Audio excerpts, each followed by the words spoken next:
What I got here is I got 4 750 Ti's and a FX 6300 on a Sabertooth 1.0. The whole problem was that I was having trouble with the third graphics card posting. It was working great until I did a Windows update. Wouldn't see the card on this slot right here. I thought maybe my graphics card went out or something like that, and I swear everything I did in Windows, it wouldn't find it. Something to do with the VRAM and the registers on which graphics card was going to post as the main graphics card in the BIOS. Anyway, I swapped the graphics cards. It booted from the graphics card that it wasn't seeing the registers of.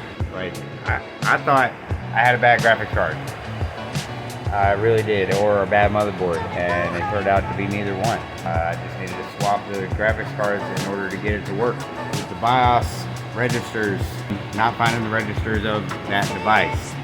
So give that a shot. Worst case, flash your BIOS if you can't get it to recognize your graphics card. Make sure you got the latest version, and make sure you got your settings set correctly. It always seems to be a BIOS problem. You know, if you can't get your GPU to register, it's not showing in the BIOS. It's a setting in the BIOS that making it not work.